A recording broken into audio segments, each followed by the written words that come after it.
The Last Order of Sergeant Wright. It was late in the evening, and the cold, biting air of the Hürtgen Forest was thick with the smell of damp earth and decaying leaves. The rain had been relentless for days, a constant, unyielding downpour that soaked through our clothes, chilled our bones, and made every step we took feel like a 100-pound weight was tied to our boots. We had been fighting for what seemed like an eternity, with no respite, no comfort, and no real understanding of what victory would look like. The Germans were entrenched just a few hundred yards away, hiding in the thick woods, using the terrain to their advantage.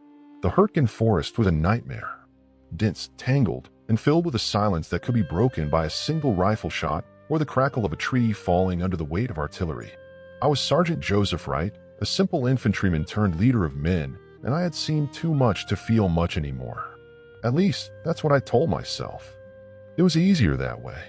Easier than acknowledging the dread that gnawed at my insides every time I heard a shell whistling overhead or a distant cry echoing through the trees. Every day, more of my men fell. Some were cut down by sniper fire. Others, like PFC Thomas, were lost to the cold, the disease, or the hunger that aided us from the inside. But no matter how many of us disappeared into the night, we kept moving forward. We had to. The war wasn't waiting for us to heal or mourn. It simply kept grinding on. There were moments, fleeting though they were, when I would catch myself thinking of home, of my wife Sarah back in Kansas. The scent of her cooking wafting through the kitchen, the warmth of her hand in mine as we walked to church on Sundays. That was before the war, of course. Now the only warmth I felt was the heat of a nearby fire at camp, the only light was from the flash of gunfire, and the only company was the constant drip of water from the trees. That evening, I stood at the edge of the forest with Corporal Parker, watching the shadows of our comrades move in the distance. We were preparing to move up again, inching closer to the enemy lines. Parker looked at me, his face pale in the dim light, his eyes hollow from exhaustion. "You think we'll make it out of this?" he asked, his voice barely above a whisper. I didn't answer right away. What could I say? We had all thought about it more times than we cared to admit. Everyone wondered if this would be the day they didn't wake up. There was no honor in dying in a place like this, not in the middle of a forest, frozen and forgotten. But we didn't have a choice. The war was there, and we were part of it whether we liked it or not. "Don't worry, Parker," I finally said, clapping him on the back. "We'll see this through. We always do." It was a lie, of course. We were just holding on, hoping for the best, preparing for the worst. The men had been through too much to believe in luck anymore. They wanted something solid, something real to hold on to. But the truth was, there was nothing but the next step, the next fight. No promises. No guarantees. The order came through the radio just after dusk.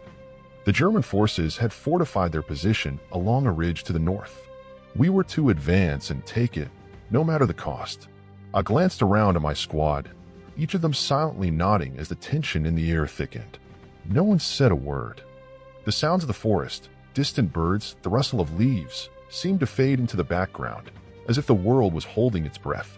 I knew that the coming hours would test us all. But as we began to move, the sense of unease was overwhelming. The path ahead was unknown, the enemy unpredictable. We had no idea what we would face, no idea how many of us would make it out. The first shot rang out as we crossed into the clearing, a sharp crack that sliced through the stillness. I dropped to the ground instinctively, signaling my men to do the same. We huddled together, seeking cover behind a few trees that dotted the open ground. The night was alive with the sound of gunfire, shouts, and the unmistakable thud of artillery. It wasn't long before we realized we were trapped in a crossfire. The Germans had anticipated our move. The ground trembled under our feet as explosions rocked the earth, sending showers of dirt and splinters into the air. My heart pounded in my chest, the adrenaline pushing me forward despite the fear gnawing at the edges of my mind. I had led my men into worse situations before, but this felt different. The next few minutes were a blur. The noise was deafening, the chaos all-consuming. The world around me spun in a haze of gunfire and shouts. I saw Corporal Parker drop to the ground, his arm torn by shrapnel, his face twisted in pain. I wanted to rush to him, but I couldn't. There was no time. The men needed me. We needed to hold the line. I barked out orders, my voice barely audible over the roar of the battlefield. We had to push forward, had to reach that ridge. There was no other choice. But as we moved, something shifted. Something changed in the air. The Germans, they were everywhere. Their fire was relentless, coming from all directions. It was like they had predicted every move we made. And then, just as we thought we were making progress, we ran into the first of many traps. A loud snap echoed through the trees, followed by the deafening sound of an explosion. The ground shook violently beneath us, throwing several men to the earth. I heard someone scream, horrible, gut-wrenching sound. I couldn't tell who it was. We were scattered, disoriented, and every step felt like it might be our last. In the midst of the confusion, I found myself face to face with Lieutenant Matthews, our commanding officer. He had always been calm, collected, the kind of man who could keep his head in the worst of situations. But now his face was pale, his eyes wide with fear. He grabbed my arm, pulling me closer. "We can't hold them off for much longer, right?" he said, his voice barely audible above the roar of battle. "We have to pull back. We have to." Before he could finish his sentence, a deafening explosion tore through the air, sending a shockwave that knocked us both to the ground. I tried to move, but my body felt heavy, unresponsive. When I opened my eyes, everything was a blur of smoke and debris. I could hear the sound of footsteps around me, but they were distant, muffled. I tried to sit up, but the pain in my leg was too much. I turned my head to see Matthews, his body twisted at an unnatural angle, his face pale, a pool of blood spreading beneath him. I knew in that instant that he was gone. The realization had hit me like a hammer, and for a moment, I couldn't breathe. I couldn't think. I was numb. But there was no time for that. No time for grief. The men needed me, and if I faltered now, everything we had fought for would be lost. I gritted my teeth, forcing myself to my feet. It hurt, but I had no choice. There was a responsibility here, a duty to the men who had followed me into this hellhole. I had to get them out. I had to get us out. As I made my way through the carnage, I saw more of my men, each of them struggling to stay alive, to stay sane. But they were fading, one by one. The Germans were closing in, their fire intensifying. That's when Lieutenant Matthews, in his final moments, gave me the order. "Wright," he gasped, his voice raspy. "Take the men? Get them out of here. The ridge is lost. Save who you can." I nodded, knowing that this would be the last time I would hear his voice. He was gone. I shouted out, rallying the men to me. We had to move, had to leave the battlefield before the Germans could surround us. It was the only way to save any of us. But as we moved, I saw something that would stay with me for the rest of my life. In the distance, just beyond the ridge, I saw a flash of light. A flare, rising into the night sky. A signal. A warning. Something that would change everything. I didn't know it yet, but that signal was the last order from Lieutenant Matthews. And it would save our lives. The flare hung in the sky like a pale star, casting a brief, eerie glow over the battlefield. For a split second, everything seemed to stop. The deafening gunfire, the explosions, the shrieks of men caught in the chaos, all of it paused, suspended by that bright flare. For those few moments, time slowed. It was almost as if the universe had held its breath, giving us a brief moment of clarity. Then, as if we were all snapped back to reality, the war surged forward again, crashing around us with relentless force. I knew what the flare meant. Matthews had given us one last order, and though I couldn't fathom the full weight of it at that moment, something deep inside told me that this was our chance. A glimmer of hope, fragile and fleeting, but a chance nonetheless. We had to move, and we had to move fast. There was no time for hesitation.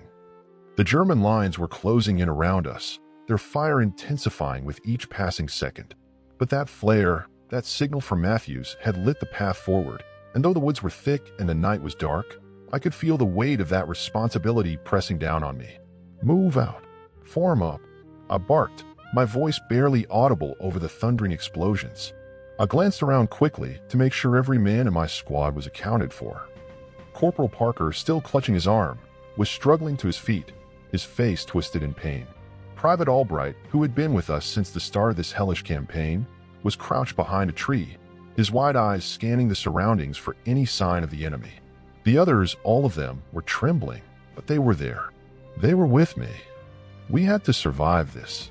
Parker limped forward, trying his best to keep up, though I could see the agony in his eyes. Albright didn't wait for orders. He was already leading the way, his rifle raised, his focus intense. The others followed suit. We were a makeshift unit now, piecing ourselves together as we stumbled through the smoke and wreckage. The forest, once a sanctuary of shadows, had become a trap, its trees now seeming to loom like specters, watching our every move. I could hear the footsteps of the Germans behind us, their voices muffled but unmistakable. They were close, too close for comfort. We had to outrun them, but it wasn't going to be easy. The ground was treacherous, uneven, slick with rain and mud. Every step felt like a battle, every breath a labor. And still, I pushed forward because that's what Matthews had wanted me to do. He had believed in me and us, and now I would not let him down. We crept through the trees, moving as quietly as we could manage, hoping to make it to the ridge Matthews had spoken of. It wasn't far, but it might as well have been 1,000 miles. The tension in the air was palpable, the silence between gunshots almost unbearable. Every crack of a branch, every rustle of leaves sent our hearts racing, but we couldn't afford to stop. Not now. Not when we were so close. As we neared the ridge, the sound of footsteps grew louder, more pronounced. The Germans were closing in. I could feel their presence like a shadow at my back, like the weight of death itself following us through the night. But we couldn't afford to be afraid. Not now. We reached the ridge just as the first light of dawn began to filter through the dense canopy of trees. The sky, still heavy with clouds, was streaked with gray, a quiet witness to the bloodshed of the night. But for the first time in hours, I could feel the faintest hint of relief. The ridge was ours, and as I looked down at the men around me, their faces drawn and exhausted, I realized that we had done it. We had made it through the worst of it. But just as I began to allow myself the smallest breath of relief, the sharp crack of a rifle shot tore through the air, sending me diving for cover. My heart leaped into my throat as I hit the ground, instinctively reaching for my rifle. The men around me were already in motion, scrambling for any shelter they could find. The Germans had found us. It was a trap. The ridge, this place we had fought so hard to reach, was just another killing ground. I cursed under my breath, my mind racing to come up with a plan. We had to move again. There was no choice. Staying here would be certain death. Fall back, fall back, I shouted, my voice hoarse. I didn't wait to see if anyone heard me. I didn't have time. I was already up and running, my boots slipping in the mud as I sprinted toward the trees. The others followed, their movements frantic, the sound of gunfire ringing in our ears. But the Germans were everywhere. They were closing in from every direction, their shots coming faster now, each one a reminder that we were being hunted. I could feel the weight of their eyes on us, as if the entire forest was alive with their presence. And yet, as we ran, I couldn't shake the feeling that we were being herded, pushed into a corner. We hit another clearing, and that's when I saw it, a cluster of trees ahead, their thick trunks offering some shelter. But as I darted toward them, I saw movement out of the corner of my eye. More Germans. A squad of them advancing from our left. They had us pinned down. I had only moments to act. The weight of the situation was crashing down on me, but I knew what had to be done. The others were already behind me, their faces a mix of desperation and resolve. There was no time for fear, no time for doubt. Get to the trees. Go. No. I screamed. The men surged forward, and just as we reached the cover of the trees, the sound of an explosion rocked the ground beneath us. It was as if the world itself was breaking apart. The air was thick with smoke, and the stench of burning wood and flesh filled my nostrils. I crouched low, my heart pounding in my chest. There was no time to think.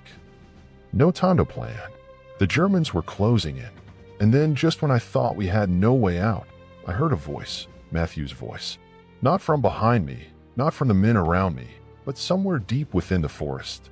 A voice so clear, so sure of itself, that it stopped me in my tracks. Sergeant Wright, it said, its tone calm despite the chaos around us. The ridge was never meant to be ours. I turned toward the sound of the voice, my heart skipping a beat. But there was no one there. Only the trees, only the rain. And yet, in that moment, I knew that Matthews had given me more than just an order. He had given me a purpose, something greater than survival. Something that would make the sacrifices, the pain, and the fear worth it. We would survive, and we would honor the last order of our fallen commander. But the road ahead would be far darker than any of us could have imagined. The forest had gone quiet again, an unnerving stillness settling over the ridge. The gunfire, the explosions, the cries of the wounded, they all seemed to fade into the background, as if the forest itself was holding its breath. For a moment, it was as if the war had never existed.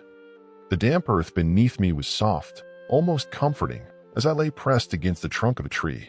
But there was no comfort to be found here. No peace. Not now. Not after everything we'd endured. The voice, Matthew's voice, still echoed in my mind. The ridge was never meant to be ours. I didn't understand it then, not fully. What do you mean by that? We had fought tooth and nail to get here, through mud and blood, through the endless barrage of gunfire. Why tell us this now, when we were so close to victory? But as I lay there in the thick, suffocating silence of the forest, the answer began to make sense. The ridge, the position we had fought so hard to hold, wasn't a place of victory. It wasn't a tactical advantage or a fortress to defend. It was a death trap, a lure. The Germans had set it up like a spider's web, knowing we'd come, knowing we'd fight for it, only to trap us there and pick us off one by one. We had been played. The realization hit me like a hammer to the chest, but there was no time to dwell on it. No time to mourn the loss of our comrades or to curse the fate that had brought us here. We had to survive. That was the only thing that mattered now. I looked around at the men huddled close by. Parker, his face still pale, his arm clutched to his chest, was muttering something under his breath. Albright, too, was crouched low, his eyes darting nervously from shadow to shadow. They were all scared as I was, but they had one thing I didn't: hope. They still believed we could make it out of this. They believed we could win. And that belief, that flicker of hope, was what kept them moving. It was what kept us all moving, even as the shadows of death loomed closer. We had no choice but to keep going, even if we didn't fully understand where we were headed. I looked back at the ridge. The Germans were advancing, but they were careful, methodical in their movements. They knew that we were still here, still alive, and they weren't about to let us slip away. I needed a plan, but I didn't have much to work with. My mind raced, searching for any kind of solution, any way out of this nightmare. And then, through the smoke, I saw it, movement. A glint of metal, a silhouette cutting through the trees. It was one of ours. I wasn't sure who it was at first, but as they got closer, I could make out the shape of Sergeant Harris, a friend from the 29th Infantry. He was limping, his uniform tattered, but his rifle was still in his hands. "Wright," he hissed, his voice low and strained. "We've got to move. The Germans are setting up a perimeter. We won't last much longer if we stay here." His words were like a slap in the face. He was right. We were running out of time. We couldn't stay here. We had to leave the ridge. But that meant abandoning everything we had fought for. It meant turning our backs on the very position we had sacrificed so much to take. But there was no choice. We had no chance of holding it. And if we didn't get out now, we'd be dead by morning. "We're leaving," I said, my voice steady despite the storm of emotions inside me. "Get everyone ready." There was no argument. The men had heard the urgency in my voice, and they didn't question it. They moved quickly, gathering what little gear they could carry, making sure no one was left behind. I glanced over at Harris, who was already leading the way, his rifle raised, his movements swift and practiced. We slipped away from the ridge as quietly as we could, moving through the trees, staying low, keeping our heads down. The Germans were all around us, their voices faint but unmistakable. We had no idea how many of them there were, but I knew that if we didn't make it out of this forest soon, they'd have us surrounded. The further we moved into the woods, the more desperate the situation became. We were running out of options, running out of time. Every direction seemed to bring us closer to the enemy, and the familiar sounds of war, the crack of a sniper's rifle, the sharp thud of an explosion, seemed to be closing in on us from every side. And then, just when I thought we had nowhere left to turn, I saw something. It was a small clearing up ahead, barely visible through the dense trees, but it was a beacon of hope, a chance. It was a narrow path leading deeper into the forest, and beyond it, I could make out the faint glow of a campfire. The enemy had missed it. "This way," I shouted, my voice hoarse as I motioned for the others to follow. "Move, move, move." We rushed toward the path, our footsteps pounding in unison, the sound of pursuit growing louder behind us. I knew we didn't have much time before the Germans realized what we were doing, but I didn't care. This was it. This was our last shot. As we reached the path, I stopped for just a moment to catch my breath. The clearing ahead was still quiet, but I could feel the tension building in my chest. We had made it this far, but there was no guarantee that we'd make it much further. The firelight ahead seemed to dance like a mirage, teasing us with a hope of safety, but I knew better than to trust anything out here.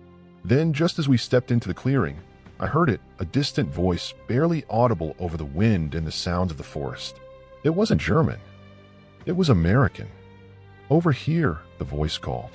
"Get down, quick." We hit the ground immediately, my heart racing. A few seconds later, a shadowy figure emerged from the trees, a man dressed in civilian clothes, his face masked by a hood. He was holding up his hands in a gesture of peace, but there was something in his eyes that made me uneasy. "Who are you?" I asked, my rifle still raised, my finger hovering near the trigger. "I'm a friend," he said, his voice calm but urgent. "Come with me. I can get you out of here. But you have to trust me." There was no time for hesitation. There was no room for doubt. We had already lost so much. But if there was even the smallest chance of survival, I had to take it. I nodded, motioning for the men to follow me. We had no other choice. The man led us deeper into the forest, his steps sure and steady despite the darkness. We walked in silence, the weight of the situation pressing down on us with each step. The night was closing in, and I couldn't shake the feeling that we were walking straight into another trap. But as we moved, something shifted. The trees began to thin, and the air smelled different, fresher, cleaner. And then, in the distance, I saw it. A small makeshift camp, lights flickering in the distance, and the low murmur of voices. We had made it. But as we approached the camp, I couldn't help but wonder, who had helped us? Who was this stranger that had saved us when all seemed lost? And as I stood there, watching the firelight flicker in the distance, I knew that our story wasn't over. The war still had more to throw at us, more sacrifices to demand. But for now, for this brief moment, we were safe. And that would have to be enough. We owed it all to one final order, a command that, in the end, had saved our lives.